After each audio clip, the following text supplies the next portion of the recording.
Bonjour à tous, nous chez vous, c'est vous et nous.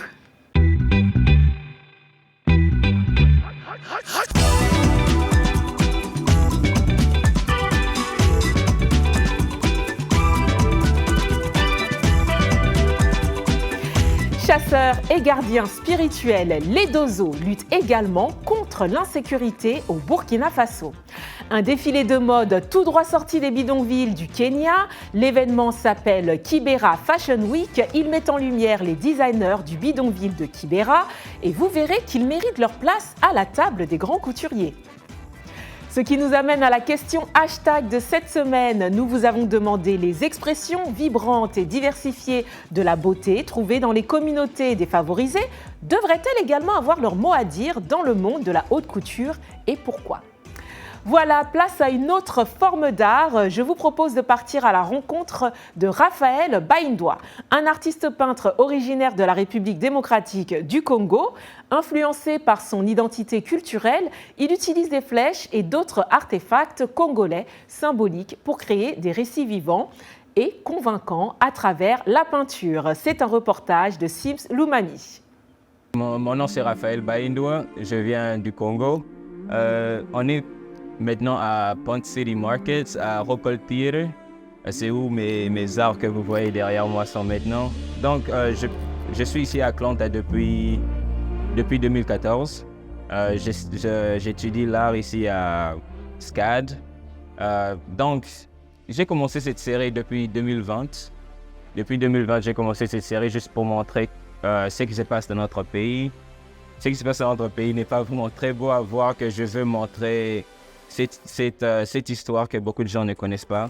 Beaucoup de gens doivent connaître spécialement ce qui se passe parce que les enfants sont le futur de notre pays. Donc les gens doivent savoir qu'est-ce qui se passe là-bas maintenant. Donc c'est une série qui est vraiment très importante pour moi. Les gens qui m'ont inspiré spécialement pour cette série, c'est les enfants de notre pays, bien sûr. Et puis le fait que je suis moi-même africain et puis congolais, c'est un des grandes inspirations. Et puis Jean-Michel Basquiat, j'ai parlé de Jean-Michel Basquiat. Jean-Michel Basquiat, c'est un de mes grandes inspirations. Et puis Salvador Dali, à cause de son abstraction. Et puis une autre personne qui m'a inspiré, l'art japonais, Masashi Kishimoto. Et puis Takashi Murakami. L'art ici à Atlanta, c'est vraiment... Ça évolue avec le temps et puis ça évolue chaque mois. Donc notre maire ici à Atlanta, je peux dire notre maire parce que c'est une personne que j'ai eu la chance de rencontrer. J'ai vu que cette personne était en train de se concentrer plus à l'art à Atlanta, que je vois que l'art est en train d'être dans un autre niveau, en tout cas ici à Atlanta. Donc je l'adore vraiment. Oui, j'ai commencé à peindre depuis enfant, je me rappelle même pas quand j'ai commencé à peindre. J'ai commencé à peindre depuis, on peut dire... je crois que ma mère m'a dit que j'étais en train de peindre depuis 9 ans, on peut dire 8 ans. Donc on peut dire que c'est... On peut dire 9 ans, 8 ans, mais j'étais toujours en train de me concentrer sur l'art à l'école. J'étais ce genre de personne qui aimait toujours faire de l'art au lieu de faire ses devoirs. Donc j'étais toujours en train de faire de l'art, mais j'ai découvert que je pourrais faire la peinture quand je suis venu ici aux États-Unis. Parce que quand je suis allé au collège et puis les gens étaient en train vraiment de s'intéresser sur mon art, que j'ai vu que je pourrais le faire comme carrière. Oui, j'étais vraiment sur l'art historique. J'étais en train toujours de me concentrer sur l'histoire de ce qui se passe dans le monde. Parce que mon ancienne série avant Little Kings, c'était plus sur Martin Luther King, Malcolm X et puis tous ces super-héros qu'ils ont vécu dans notre monde. Donc c'était plus concentré sur ça. Maintenant, je suis en train de faire Little Kings, qui est toujours basé dans la même, on peut dire dans la même histoire du monde.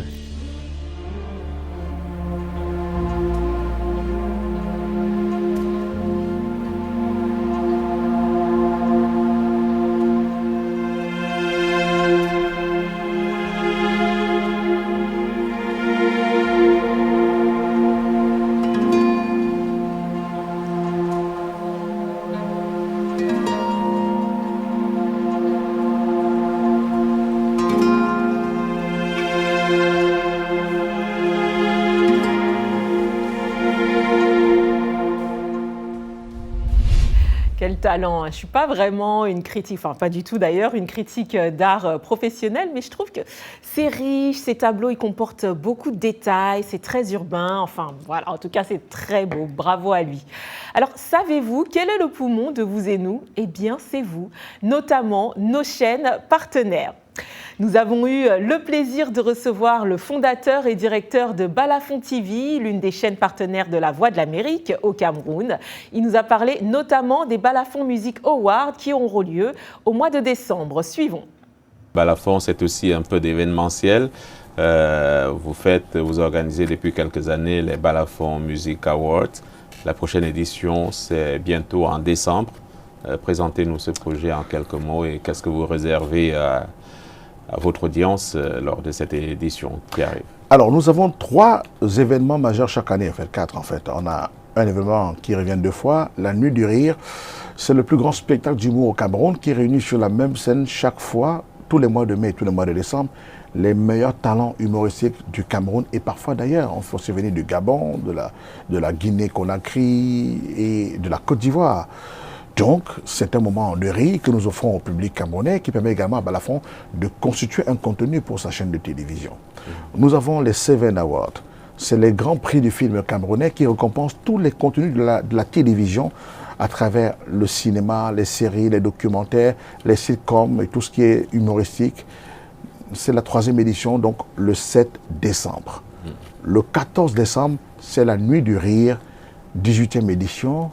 Et bien sûr, le 21 décembre, vous aurez les Balafon Music Awards, les trophées de la musique camerounaise, la plus grande cérémonie qui chaque année récompense les acteurs les plus brillants de l'art musical de l'année. Donc il y a 20 trophées cette année à décerner, comme un peu plus que par le passé, avec des artistes de talent qui auront brillé durant toute l'année, avec des performances diverses à travers différentes rubriques, catégories, devant 7000 personnes. C'est les awards en plein air, c'est pour le peuple, parce que c'est le peuple qui choisit. Un mois de décembre très chargé pour Balafon TV, dis donc. En tout cas, merci pour ces événements qui mettent en lumière les talents du pays et ceux de la famille ivoirienne en passant au passage. En plus, et bien sûr, salam au Cameroun et à la Côte d'Ivoire. Partons à présent au Kenya. Au-dessus des toits du bidonville de Kibera, dans la capitale kenyane, les collections de la Kibera Fashion Week sont présentées sous le regard de quelques centaines de spectateurs. Pour le fondateur de la Kibera Fashion Week, l'objectif est de montrer que Kibera est pleine de style. Découvrons avec Dili Diko.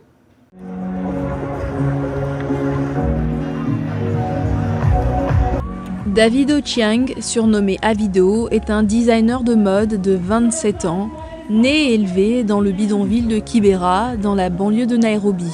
Ce créateur de mode a collaboré avec des stars mondiales comme Beyoncé ou Bruno Mars et il entend révéler les talents cachés de Kibera.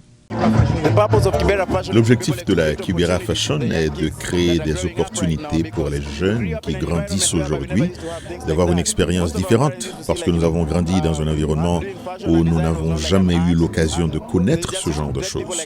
La plupart de nos parents considéraient que la mode et le design n'étaient pas un art, et ils traitaient les gens comme des tailleurs s'ils y étaient impliqués. Et si vous faisiez du mannequinat, par exemple, vos parents vous considéraient comme une prostituée et d'autres choses du même genre.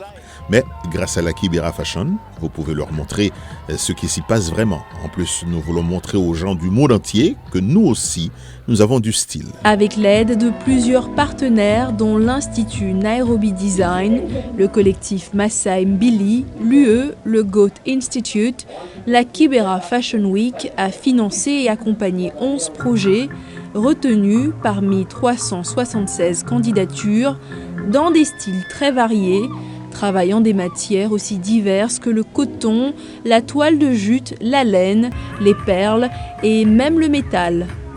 L'idée ici est de montrer toutes les belles créations de ces designers. Il y a tellement de gens très talentueux ici, mais ils n'ont pas l'occasion de se faire connaître. Grâce à la Kibera Fashion Week, nous espérons qu'ils pourront faire connaître leur histoire et leur créativité, que les gens verront leur travail et qu'ils s'engageront dans la bonne voie. Violette Omulo, gestionnaire de projet à Nairobi, est venue à la Fashion Week se détendre, s'amuser et découvrir de nouveaux créateurs. La mode africaine est spéciale et en plein essor. Je pense donc qu'il faut la promouvoir avec de tels événements pour que les gens sachent que nous pouvons être créatifs, que nous pouvons trouver de nouvelles idées et qu'il ne s'agit pas seulement de Paris ou de Milan. Le Kenya et l'Afrique en général ont des designers talentueux et nous pouvons organiser des forums comme celui-ci pour présenter ces créations au monde entier. Au Kenya, où les marques étrangères et les vêtements de seconde main sont dominants, l'univers de la mode et de la création reste tout de même lointain. J'ai l'impression qu'en ce moment, les gens commencent à apprécier un peu la mode au Kenya, qui n'est pas très appréciée. Alors, j'espère qu'elle se développera davantage, que les gens viendront s'exprimer et qu'il y aura peut-être une évolution à partir de là, en termes de mode et de tout le reste. Loin de l'ambiance feutrée des défilés de haute couture occidentaux, ici, la foule, majoritairement jeune, acclame les passages des mannequins, salue bruyamment les designers qui se présentent à la fin du défilé et dansent au son de tubes kényans.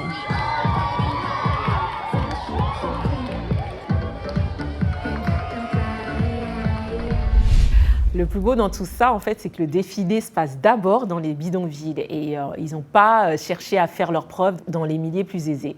D'abord, ils commencent chez eux et on sent vraiment la fierté dans le public. Moi, ça me parle, ça. Après, bien sûr, on leur souhaite un succès planétaire, qu'ils méritent en plus. Voilà ce qui nous amène à la question hashtag, la question qu'on vous a posée. Les expressions trouvées dans les communautés défavorisées devraient-elles également avoir leur mot à dire dans le monde de la haute couture et pourquoi ? Mariam Ouaha de Douala au Cameroun, la diversité est clé pour refléter la richesse de la créativité humaine. Les grands stylistes de la mode doivent bien le savoir. Au Cameroun, les sapeurs sont partout maintenant.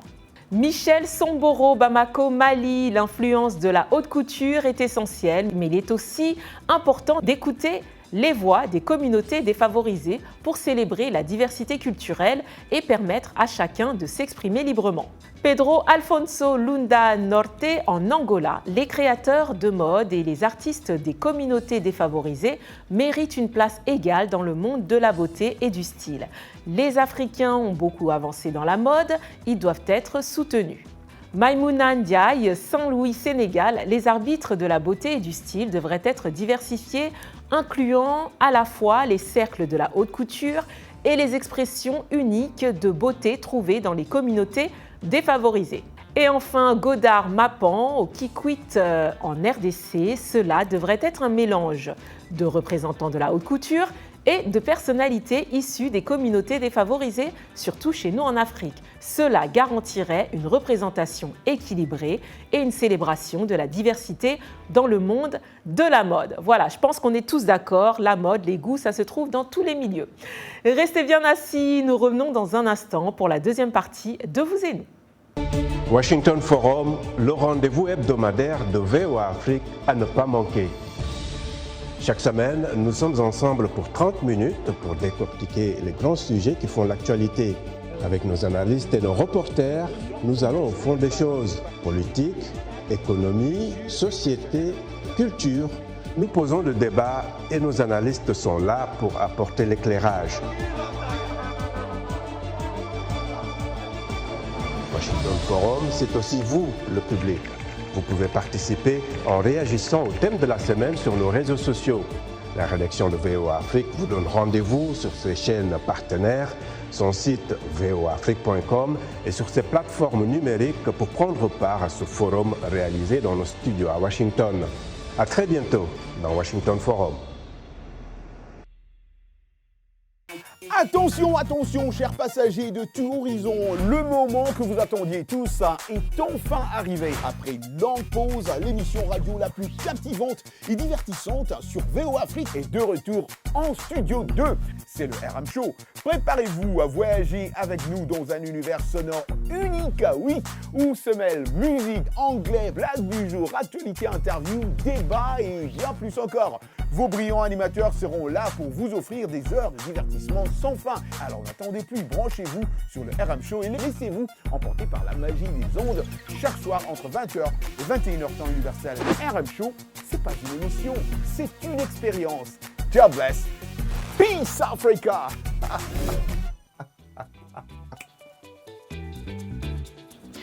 Vous et nous, part 2, Resalam, welcome back. C'est le moment, vous l'avez bien compris, que vous attendiez tant avec Michel Joseph dans Anglais Express. Bienvenue à l'Anglais Express. Nous retournons aux expressions neither et either.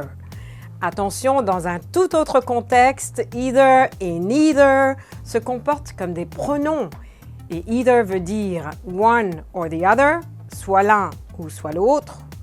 Et neither veut dire ni l'un ni l'autre. Either donc est égal à one or the other, soit l'un ou l'autre, soit l'une ou comme l'autre. Neither nor one nor the other, ni l'un ni l'autre. Aucun d'entre eux. I like both dresses. I can wear either of them. J'aime ces deux robes et je peux porter soit l'une comme l'autre. I like neither of these dresses. Je n'aime aucune de ces robes. Quand neither et either s'emploient comme une conjonction, ils relient deux phrases, ils seront accompagnés de or pour les choix positifs ou de nor pour les choix négatifs. Exemple, either, toujours accompagné de or. I either drink tea or coffee in the morning. Je bois ou du thé ou du café le matin, ou soit du thé ou soit du café le matin.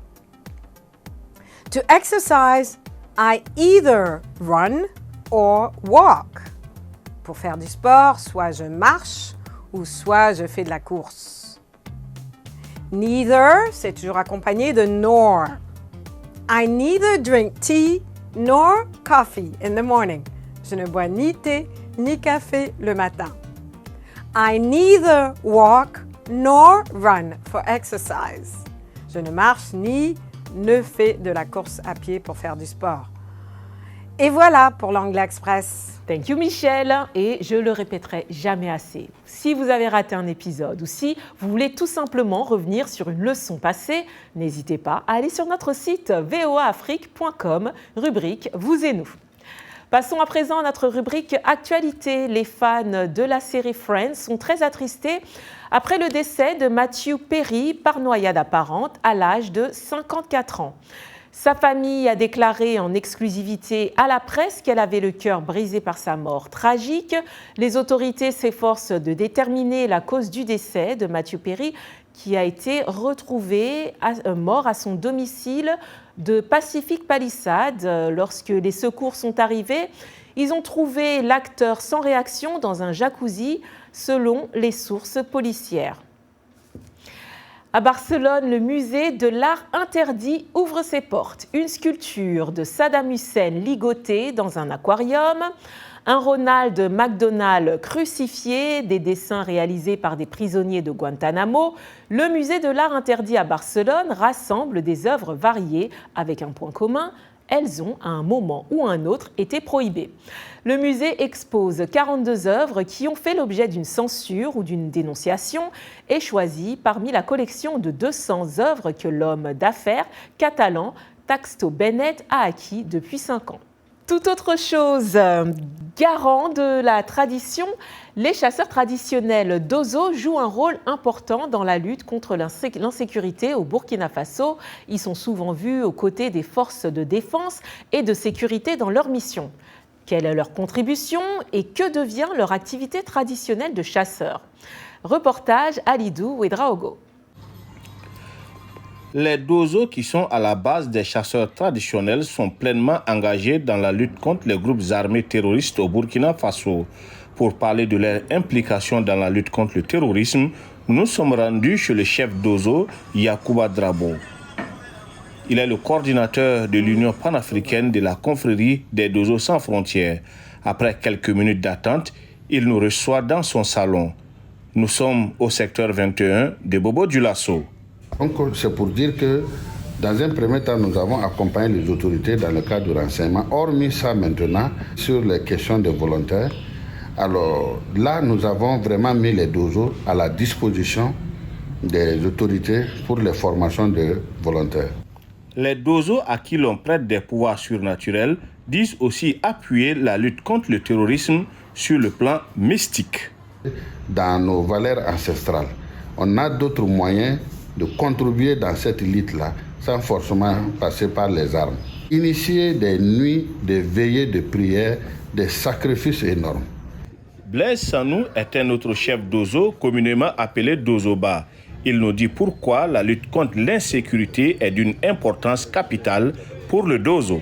Le chasseur est quelqu'un qui défend, protège les personnes et les biens, la faune et la flore.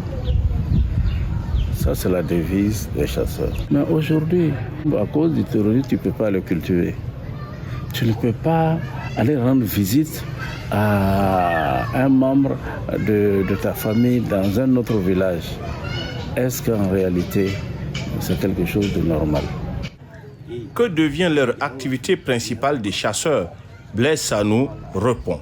Les gens font la chasse, mais à cause du terrorisme, quand tu es seul en brousse, quand tu rencontres ces gens-là, c'est difficile.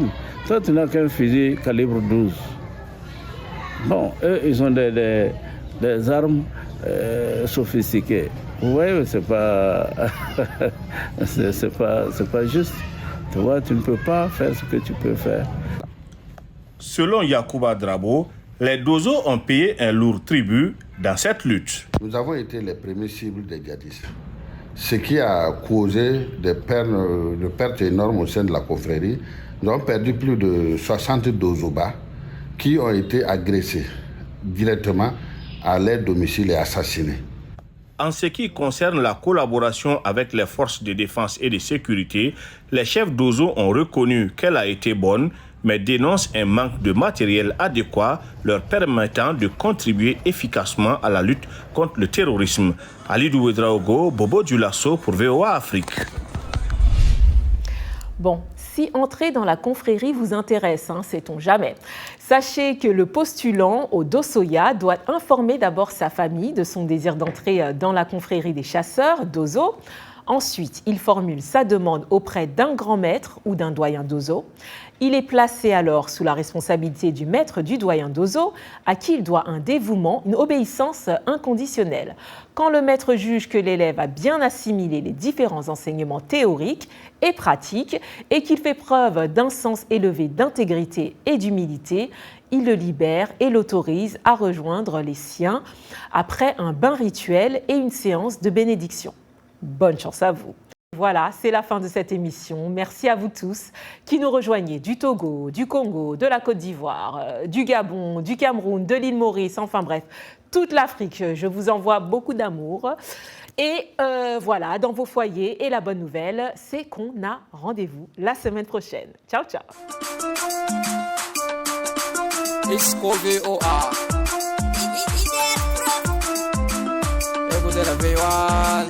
V1 Africa, c'est la V1 Africa, entendez le V1 Africa, c'est le V1 Africa.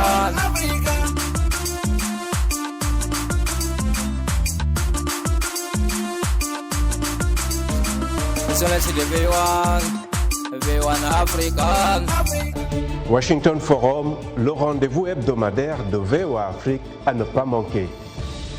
Chaque semaine, nous sommes ensemble pour 30 minutes pour décortiquer les grands sujets qui font l'actualité.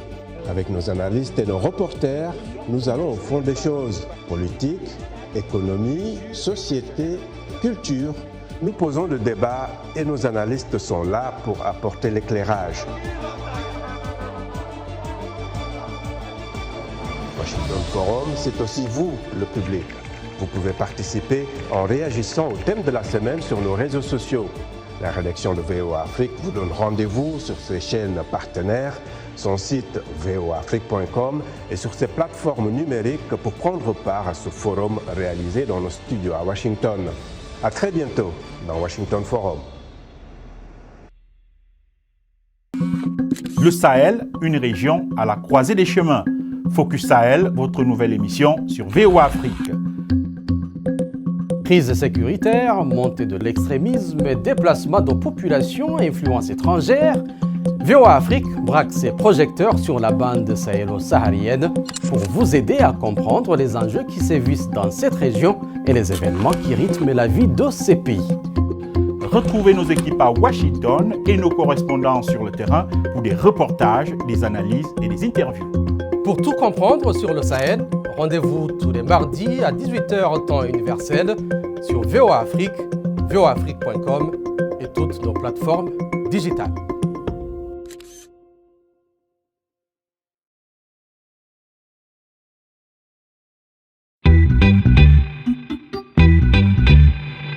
Salut Jenny. Salut Roger. Dans Vous et Nous, on parle de sujets qui vous parlent. Dans Vous et Nous, Africains et Américains se racontent et se rencontrent.